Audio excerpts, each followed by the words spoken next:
You know, you hear a lot of information about the Palestinians being oppressed. I thought it was very important to come here to get on the ground, be with the people, to really see with my own eyes what's going on here in Palestine.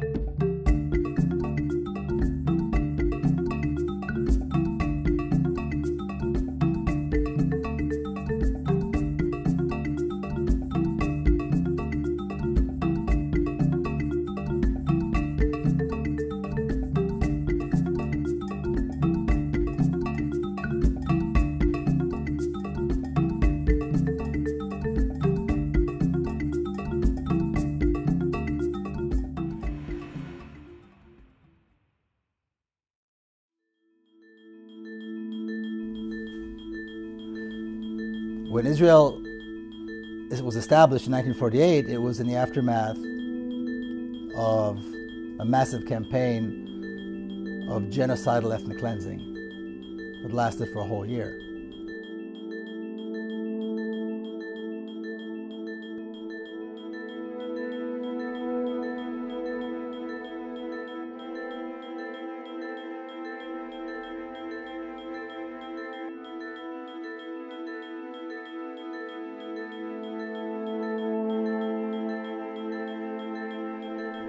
The result of that, besides the massacres and the casualties, was that close to 1 million Palestinians were forced into exile. Today, there are about 5 million Palestinian refugees living in refugee camps as a result of that.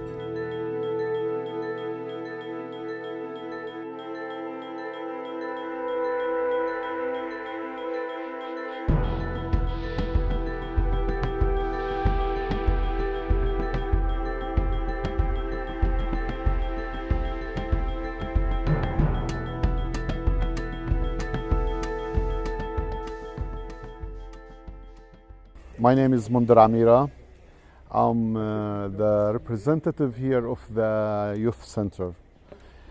So we are in Aida refugee camp. As you know, in 1948, more than 536 Palestinian villages were destroyed. So the people start running away all over. The international community did not implement the UN Resolution 194 that give us as refugees the right to return for our homeland. But after 60 years, we are living as refugees. We are under the same misery since 70 years. Now, we will go from the history to the reality here in the camp, how we are living. Abdurrahman, one of our children who had energy to play here, energy to make the people love him always. And I would say we lost so many people on the camp, but losing Abdurrahman was something else. This is the picture of Abdurrahman. A 13-year-old Palestinian refugee. I was standing just right here, hanging with my friends, when an Israeli sniper shot me dead. My soul will remain here, chasing the killer and motivating my classmates. I wonder whether the international community will bring justice to Palestinian children. And if you see just right over there,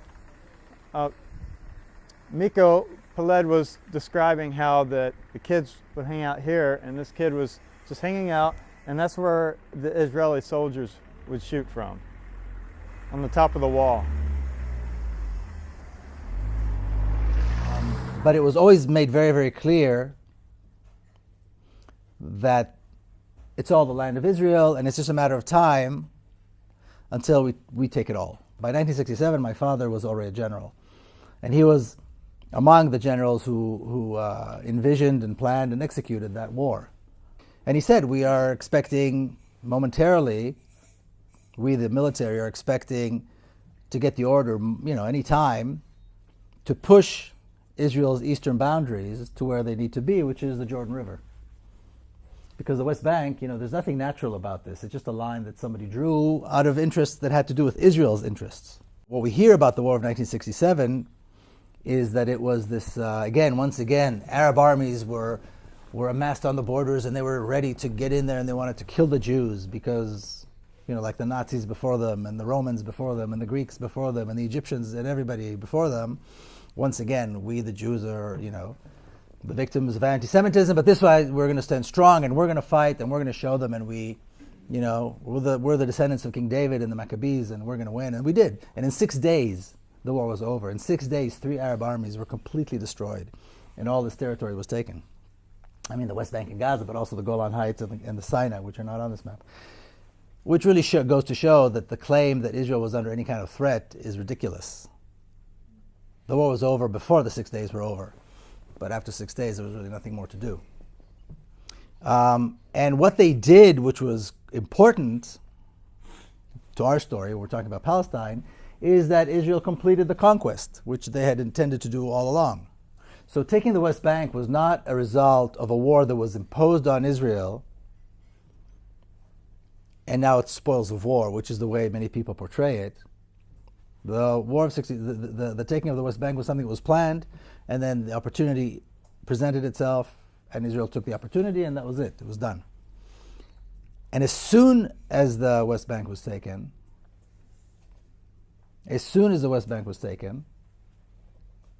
Israeli bulldozers began destroying Palestinian neighborhoods, Palestinian towns, Palestinian cities, and began building massively towns and cities for Israeli Jews only. It didn't take a minute for them to even think about it or, hesitate. It was done. Israel, for the moment the West Bank was taken, did everything it possibly could to integrate it into the rest of the country, and that they did. They were very successful. It was very fast. It didn't take much for the West Bank to be integrated. It was integrated into Israel very quickly. And today, if you've traveled around a little bit, you can see there's no such thing as the West Bank. Before we go there, I want to show you the massive destruction that they did lately in Kalandia, the village.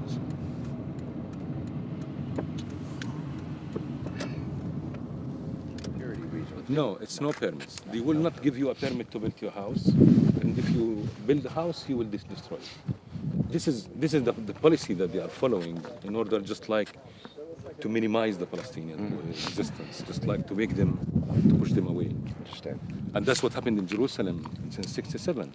They are not giving Palestinians house permits. It's a very difficult process. So that's why today there's over 15,000 houses under threat of demolishing. 15,000? 15,000. In East Jerusalem? In East Jerusalem. Wow.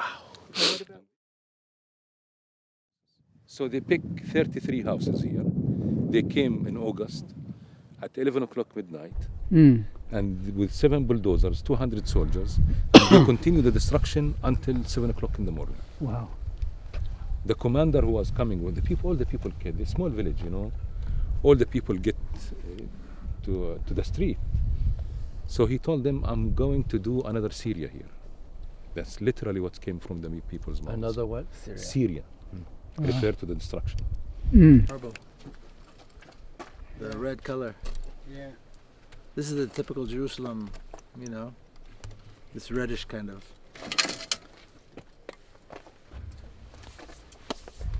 Look at this. Look at this.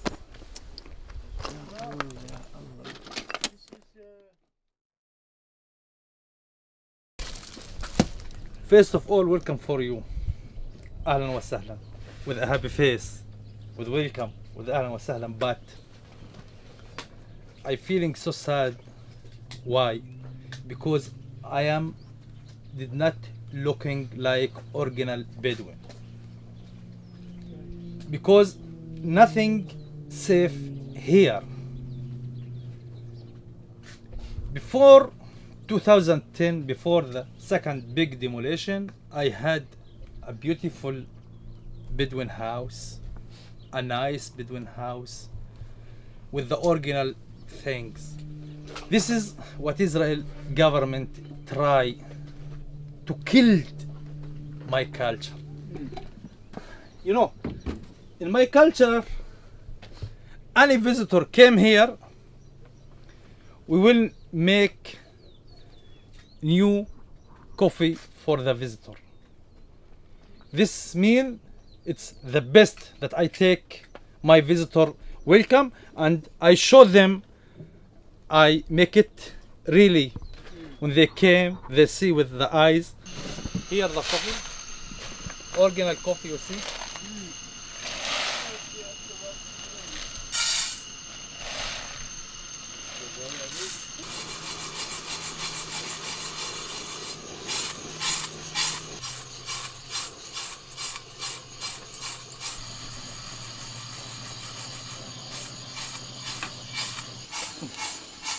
all of the time I thinking about what will happen, about our situation, about our land, what the government planning against us, the Arabs, the Bedouin, the Palestinians inside Israel.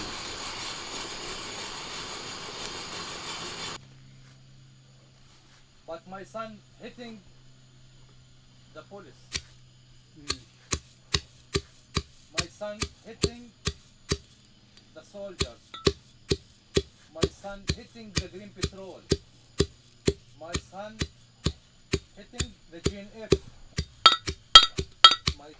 And together we continue our life. It's first of all they making music, but they calling the neighbors. And he say for all of them, all of the neighbors. Now I am making coffee. After half hour you will come and you drink coffee.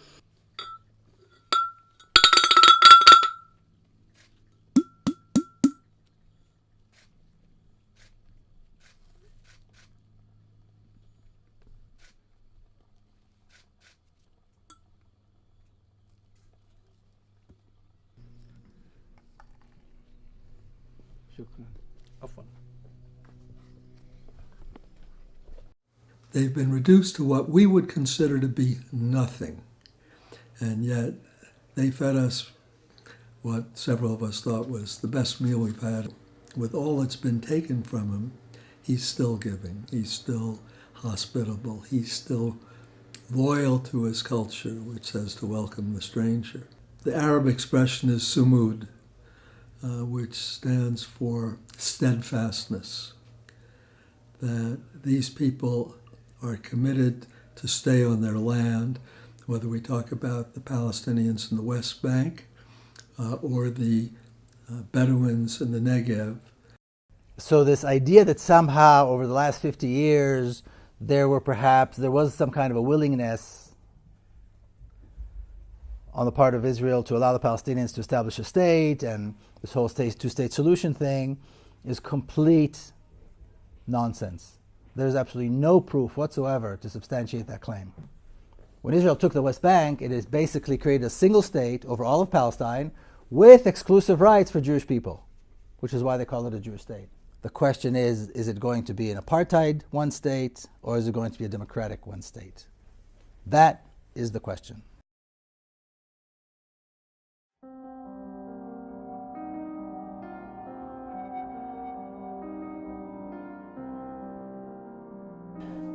When we went to Hebron, the first time we went through the security gate and walked along Shuhada Street. And initially it was very eerie because it was like a ghost town. It was completely dead. There was no activity. The street had nothing on it except for us just walking down the street. And we were looking at the buildings, and you can see where the doors have been locked, and not only locked but welded shut. Also walking down the street, we noticed that there was these tarps and netting that was put up overhead, and that's to prevent the trash being thrown down from the settlers that occupied the upper level residences. So with the level of hate and discontent going on from the settlers to the Palestinians living below, they would literally throw trash out there and heavy items like bricks and shoes and stones, whatever the case may be. Very disturbing to see that. Well, for many hundreds of years, this street that's blocked behind us was the main marketplace of Hebron. And in 1994, an Israeli settler from Brooklyn went into the Abrahami Mosque, which is several hundred yards down the street, and got out an automatic weapon, killed 29 worshippers, wounded about 130 worshippers. As a result of this action, through some bizarre logic, the Israeli government decided to block off this street. They welded all the shop doors closed. They put locks on the shop doors. They set up these checkpoints. And since 1994, this street has been forbidden for Palestinians to walk down and shop on. So every year for many years now, this time of year, because this is the anniversary of that shooting, they have these rallies to open Shuhada Street. That's the name of the street here.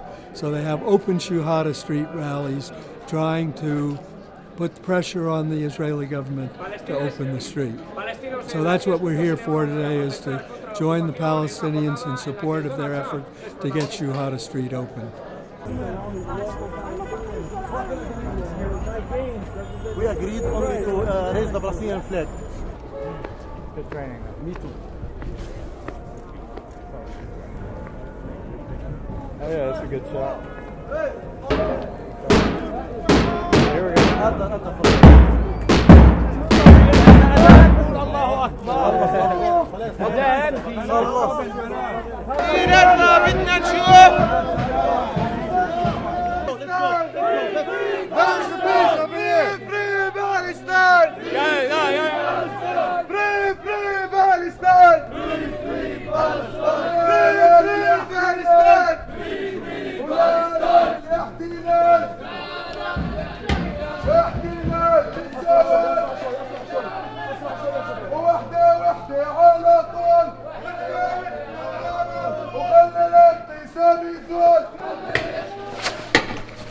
No, don't do that. Let's go ahead, let's go.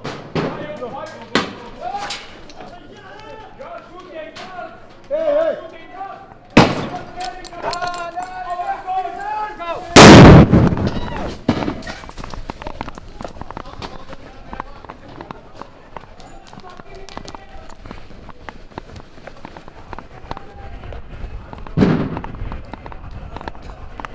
Third time we went back out, we made it all the way down to the police line. We were able to say, hey, look, we just want to talk to you all. And we did. We talked to them for a while. You know, look, we were once like you all. We're not here against you. We're here against the policies. You know, and we want you to think about what you're doing, about what you're representing, about what you're supporting. You know, look, these people are just trying to walk down their street. They're just trying to live their lives. You're the ones who are bringing the violence. You're the ones who are supporting an oppressive, racist state. But it took us 3 attempts to get up to talk to them. You know, the first 2 times we were beaten back with tear gas. Many of those canisters shot directly level at us. And when they shot these gas grenades off at us. One came right to my head, and I had to duck out of the way. If I wouldn't have ducked, it would have taken me out. It would have caused an international incident. When I went up, she pointed her weapon right at me, point blank range. And I'm like, hey, wait a minute, whoa, you guys got to lower the weapons. You know, put the weapons down. And the big guy in charge, the major or colonel, whatever it was, he told them to put their weapons down, so they did. But we tried to have an interaction with them, talk to them, you know, and I told them, I said, hey, we came here to experience your democracy. And, you know, they're looking at me with blank faces. And so just the culture of violence, the culture of hostility, the culture of anger, you know, it's a cycle that someone has to put an end to. And until that cycle is stopped, it's just unfortunately going to continue. But I think the Palestinians are trying to do that by just walking. And that's what we're trying to get across to the Israeli soldiers, to the Israeli police, is that, look, this is all they're trying to do, is they're just trying to walk down the street here. Yeah, it's pretty intense to just go there and spend a day and see how these people have to live. And it doesn't make sense. And the only reason that you can find for it, the only logical reason, is just to oppress people. Maybe just to make their lives more difficult than they already are. And I think that's a tactic that the IDF and Israel uses to drive the Palestinians out because they want their land.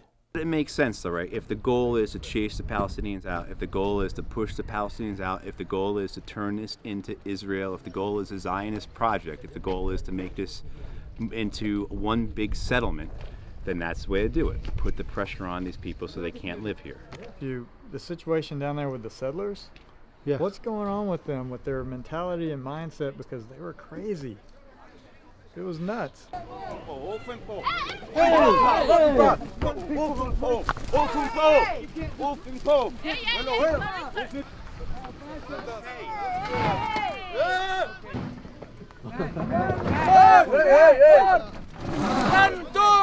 Yeah, we feel more danger from the settler because they don't care.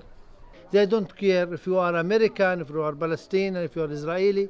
Everyone was had beaten by the settler. You was beaten. So why did they attack the women first? They attacked the women first. They attack the women first to make, they don't want the women to participate. For that, they want to make it danger for the women.